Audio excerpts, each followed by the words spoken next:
Welcome to ResponseABLE Parenting, the podcast that shows you how to parent in alignment to your emotions, needs, and goals versus your programming, bad advice, and let's face it, outdated strategies that just don't work. You'll get in the trenches support on nervous system and emotional regulation, critical mindset shifts, stronger communication strategies, and more. In this podcast, you'll gain transformational tools that take you from reacting to every frustration to responding with clarity, regulation, and finally setting the example you desire for your kids. I'm Becky Jennings, your new parenting coach, and this is the ResponseABLE Parenting podcast. Let's get into it. Hello, welcome back to another episode. Today I'm going to talk to you about an epic failure moment of mine. Oh boy, this one was a fun one. So we go away over the summer. We go back east and they have a lot of great camps, but those camps fill up extremely fast. And January 8th to be exact, is when this particular camp registration opens. And my cousin-in-law, we are texting, choosing the same week. We want the cousins to, get together on. We're trying to plan and prioritize. And typically in the past, so this is the 5th year that we've registered for this. Typically in the past, it's like a very stressful, very intense camp registration process because you know that thousands of parents are logging on at the exact same time. You know that everybody is racing for specific weeks because there are certain weeks that are better and there's more people that are going to be in this location. Anyways, so there's a lot of external stress, like a lot of external stress, and you're racing the clock, right? So not only do we have a lot of external factors, we have the fact that we're racing time, that we have to register at a specific time or else it opens at 9, register, like the camp is full by 9:10. Right. So you know that you are not in a good spot. If you show up at 9:05, you're like, you might as well not even be enrolling. Not only that, you are trying to pick a certain week and we're trying to get cousins in the exact same week. So we're trying to get like 6 kids in 1 week while so many other parents are trying to get the kids in that same week. So there's a lot of external going on. And we know that like you have to enter in a tremendous amount of information. You have to enter in medical information. You have to enter in like your driver's license. You have to enter in credit cards. You have to enter in your member numbers. Like you have to have a lot of this stuff already in place. Like you can't be scrambling. It's all hands on deck. And if there's anything else competing in your own environment, like I experienced on January 8th, it was enough to send me down a very reactive rabbit hole. So we log in, the cousin and I are on speakerphone, we log in, and all of a sudden there's a new whole software system. Now it's been 5 years that we have been enrolling in this program, in this camp. And it's usually about 6 minutes of high stress to the point where you're typing and your hands are shaking and you're like, oh my gosh, I just spelled something wrong. And, you're kind of having that like moment of panic. Oh, I just wasted 5 seconds, right? But they sent us into a queue. And all of a sudden we're like, what is this? What is this switch up, right? Adding more external stress. And it had this little camper, right, on this ticking bar that was going across the bottom that said 5%, 10%. And she's like, I got in. And I'm like, I'm only at 30%, and that's happening. And I'm moving the camper a lot. I'm just watching the camper slowly move and it gets to 98%. And she's like, I'm on camper number 2. And I'm like, oh my gosh, I'm only at 98%. Right. So my internal stress is building. I get to 100%.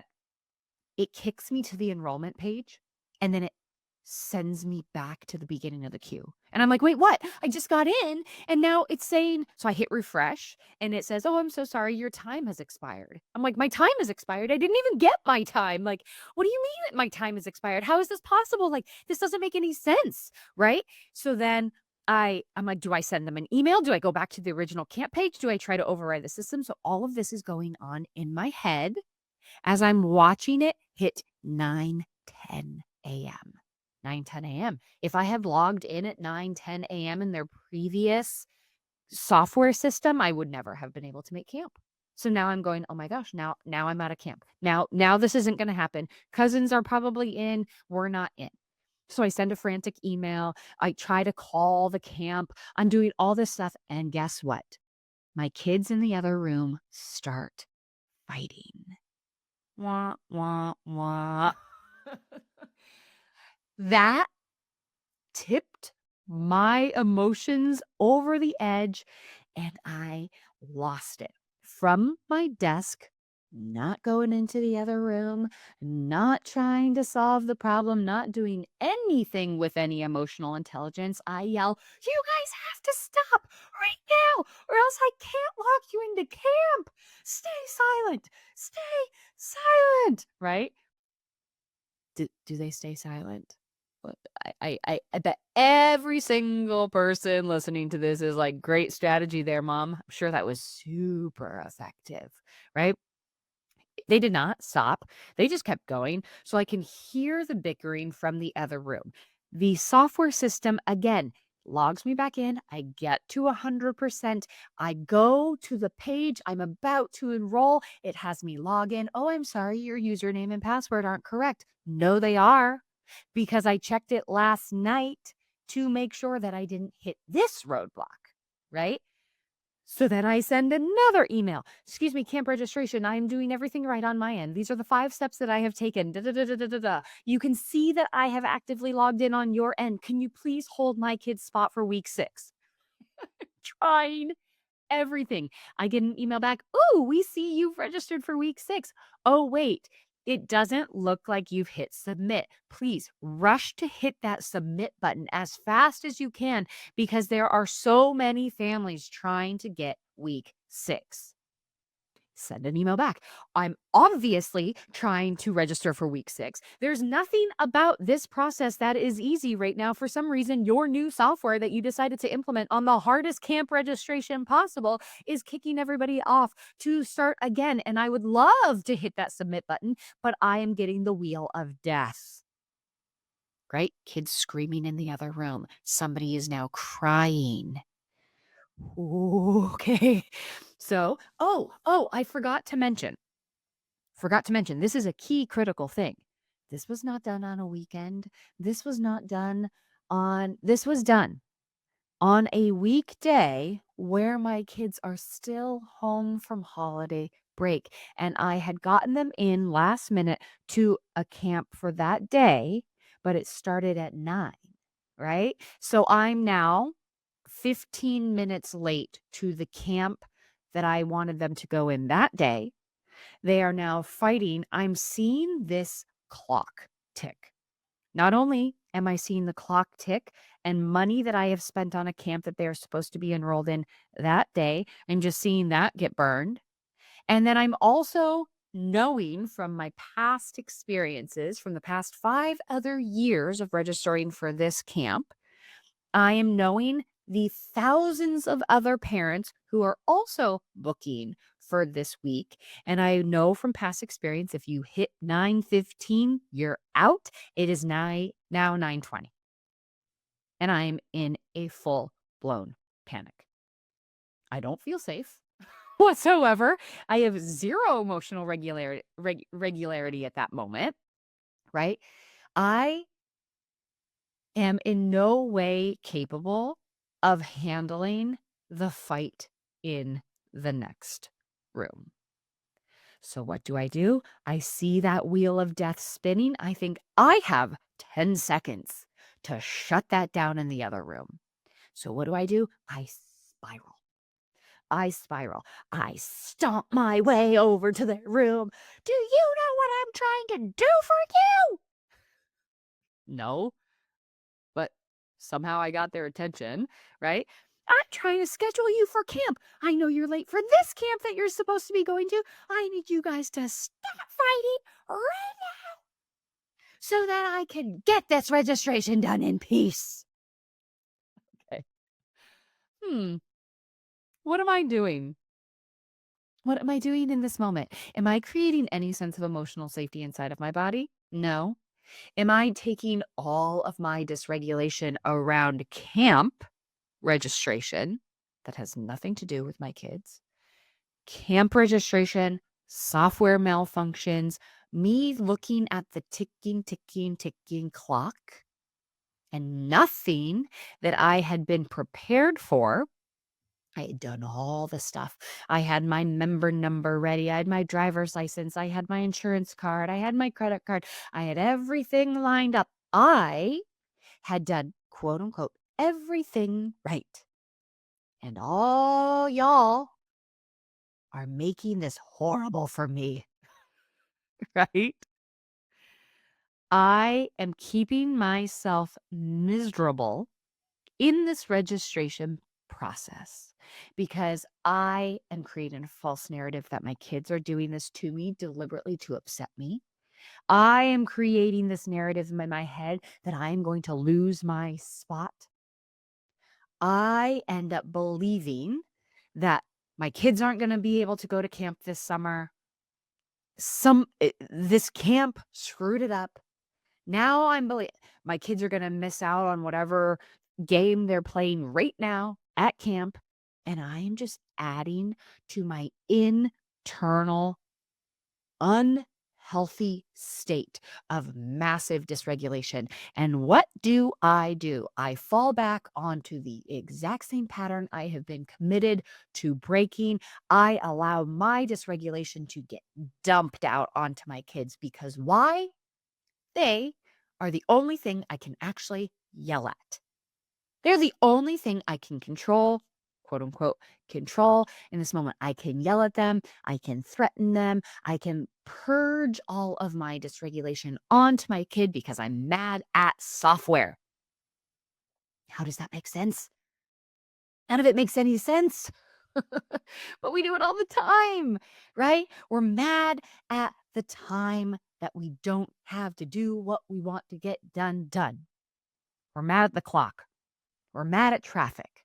We are mad at what our boss did. We are mad at what a friend said to us. We are mad that we missed enrollment. We are mad at something else, and we allow ourselves to take it out on our kids because traditionally, passed down through generations and generations, it is allowed, acceptable, and expected to yell at your kids when they do something wrong because they're supposed to be disciplined. They're supposed to fall in line. They're supposed to be seen and not heard. And whether or not we believe it, somehow it is still inside of our bodies because it was passed down to us. And our bodies remember everything.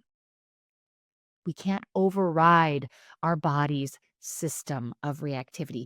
We cannot override past programming with thoughts alone. Can I be super real with you and tell you a personal story? A few years back, my son, the whole reason why I do the job I do today, was having one of those fiery moments. He was talking back, demanding it be his way. He was refusing to listen to any of our solutions, and the moment was getting really intense. My husband looked at me and said, "Well, you know all the parenting stuff, fix this." I completely froze. All the scripts from the books I'd read, all the strategies from the podcasts I'd listened to completely disappeared from my brain in that moment. But based on the volume of challenges that we were having with our strong-willed ADHD son, I knew I had to figure out a different way because panicking in the moment and grasping at anything only to not follow through at all and end up yelling just wasn't working. From this experience, I developed a repeatable, easy to remember, and easy to follow system that literally works with every single triggering moment. I can attest to it because there are many in my life. Now I can show up the way I want. I can communicate in a way that actually resonates with my strong-willed child. If this sounds like a solution for what's happening in your home, take these next 2 steps. Number 1, watch the free training about my rewiring process in the show notes. And then number 2, book your free call. On that call, we will talk about what's happening in your home, and you will get a customized solution that works best for you. I assure you, this doesn't have to feel as hard day in and day out as it does. There is the solution, and I'm so excited to talk to you about it. We cannot say to ourselves, don't yell, don't yell, don't yell, don't yell, don't yell, don't yell, don't yell. Because we're all our body is hearing is yell, yell, yell, yell, yell. It's unreal, right? Our nervous system state, our internal health, our internal sense of safety, our continued emotional regulation practices are what set us up for those moments of dysregulation. Now, leading up to this moment, I had had shingles. I was fighting a virus. It was almost 3 full weeks of Christmas break. I had not been following a regulation practice. I had gotten off my meditation practice. I had been go, go, go. I had been full gas pedal for easily 4-5 weeks. No break, nothing. I had spiraled myself from creating all the holiday magic. I had been doubling down on work. I had been doing way too much. And I thought in my silly little head that I was in control of this moment. And that sense of losing control, by the way, so what if they didn't get into that camp? So what? Is that going to change their life? No, not at all. Would we figure out something else to do instead? Yes. But it was the loss of control, the feeling inside of my body that something else was doing this to me that kept me stuck in that vicious reactive cycle. The story of my kids not listening to me in a moment when I asked for silence because I needed to get this registration done. Well, you know what? Funny story, Becky. They were silent for about 15 minutes, which is when the registration should have happened. They didn't anticipate, nor were they aware, nor did I give them any indication that the software was stuck. The queue kept bumping me back to the beginning, that every single time I entered something, it would say error. Every single time I would get to that submit button, it would say, it would push me back to the front and have me log back in. Did they know any of that? No. In their 5 and 8-year-old bitty bodies, they were just killing time before they got to go to camp. How many of us have been there? Where it's just so much of the external builds and builds and builds. And then our kids do one thing and we're like, that's it. They've gone too far. And I snapped and I lost it. And I had to do a good deep clean after that, a good repair after that, and let them know, guys, that was so 100% me. That was me. That was me. My bad. And here's how I plan on showing up differently in the future. And I think that's a really important thing, as opposed to just saying, I'm sorry, and expecting them to say, it's okay. What I try very hard to teach my kids is an apology is one thing. If you're not willing to accept it, that is not something that you are forced to do. If you don't feel like I've made it right and helped you get what you need out of this apology, there's no need for you to accept that apology. You can say, I appreciate it. Thank you. You never have to tell me it's okay, because actually the behavior was not okay. And what I always try to finish it off with is, this is how I intend to try that differently in the future. I'm not ever saying this is what I will do, because I will nail it perfectly and you will never see that flawed behavior again, because that's not real life. This is how I will try to show up in the future. This is what I intend to practice in the future. But I think it's a really clear moment for me to realize, wow, one of my very predictable patterns in my very predictable reactivity is when I am up against time. And I noticed this. So that was on the 8th. And then on the 10th, I had a doctor's appointment to figure out what this shingles thing is, what viral thing I have, if it's percolating, if it's different, if it's spreading, because my ear's hurting, my eye is twitching, my throat, and all these different things don't feel to be shingles. Again, loss of control because I don't know what is going on, and I just need answers, right? So as I'm heading back home, I see the clock and I see that I won't be home in time to get my youngest ready for basketball practice. And so I call my husband. He also can't get all of what he needs to do done in time for basketball practice. So I still have to figure out how he can get him dressed, but he can't get him there. I notice every part of my body start to send me this panic sensation, right? I'm watching the GPS increase in time. And I'm also watching my gas tank show low fuel, and I'm heading up a hillside, right? I'm just like, "Oh my gosh, external factors on stress." So in that moment, I said, "Okay, this is very similar to camp registration. I'm seeing a ticking clock, and then there's external factors telling me that what I need to get done, i.e., get my son to basketball practice, might not happen in the time frame that I want it to happen. What does that say? What does that say about me? What is the fear linked to this stress response? Why does it matter if he's there at 4:30 versus 4:35? What's that going to do to him? Anything? What's that going to do to me? Anything? Anything life-threatening? Anything I can't explain? Anything I can't figure out?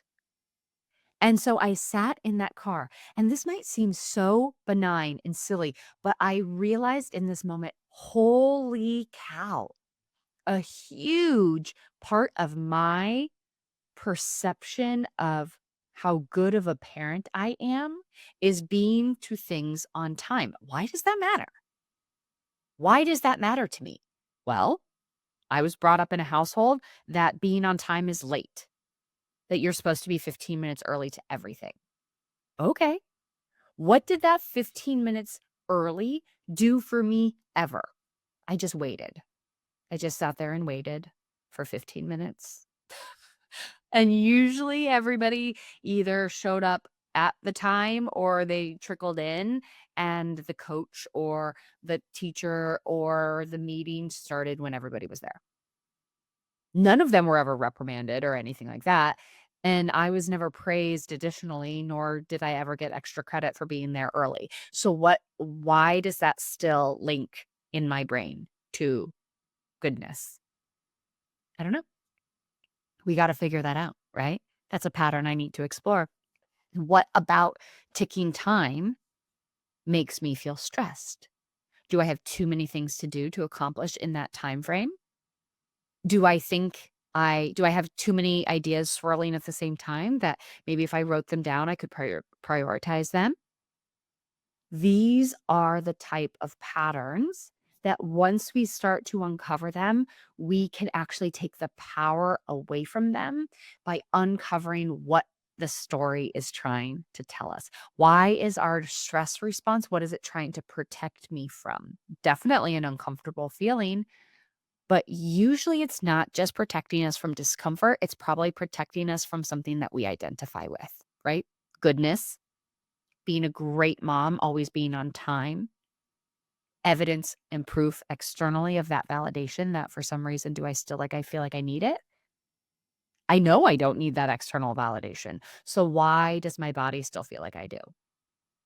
These are the patterns that we start to realize creep into the way in which we show up for our kids. We show up for this really delicate relationship. We allow those external factors to influence the way that we show up in the moment.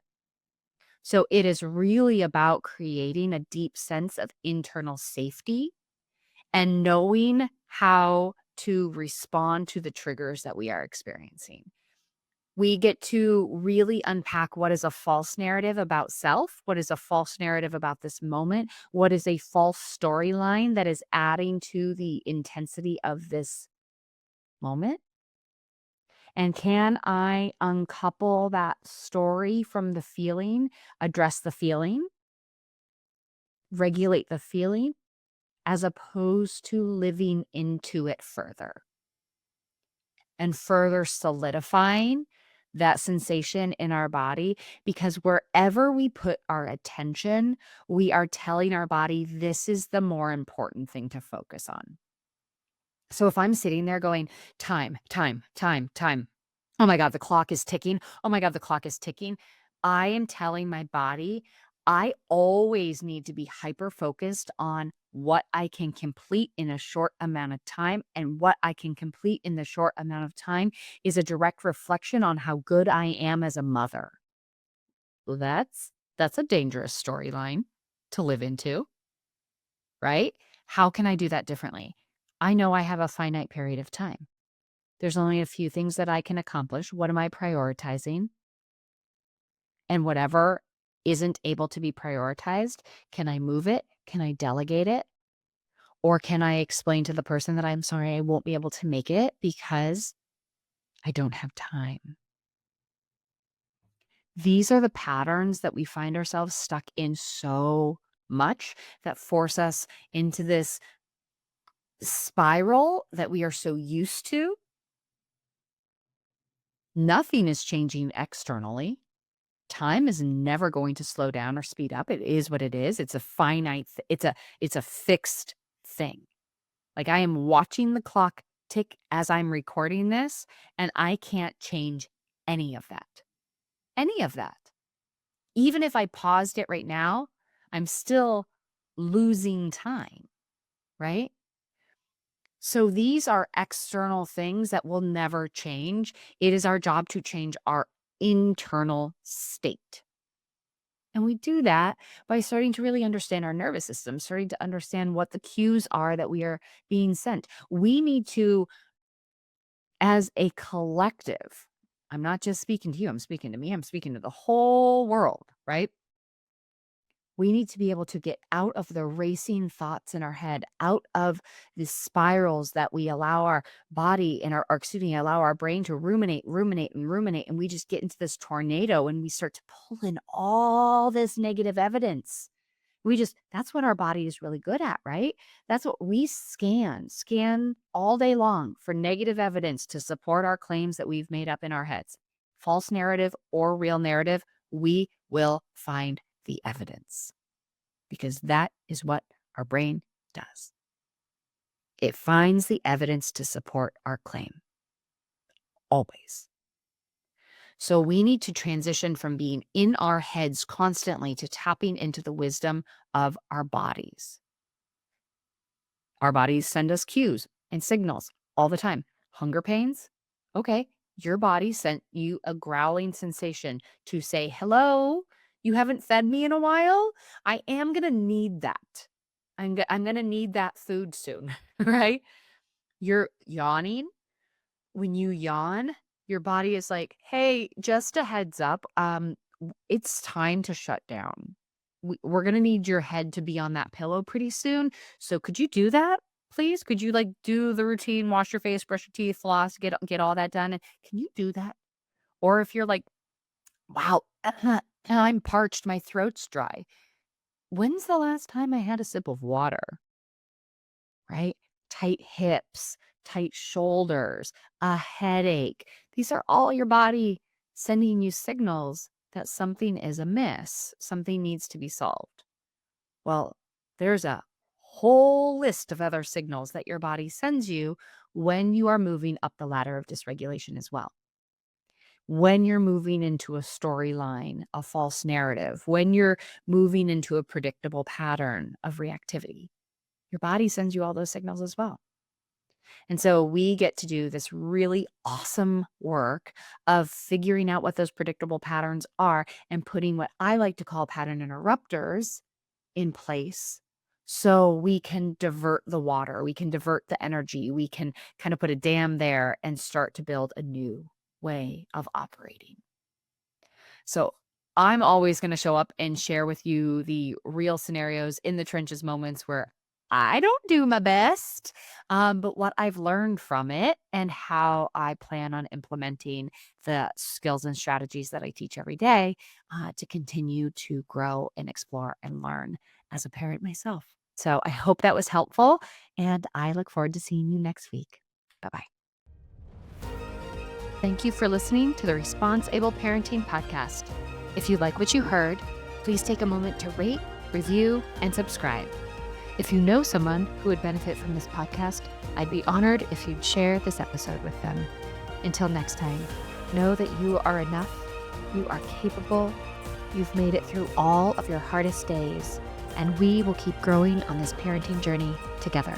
This podcast was produced by Kim Kelty and myself, Becky Jennings, and edited by the Kelty Method, Branding and Podcasting.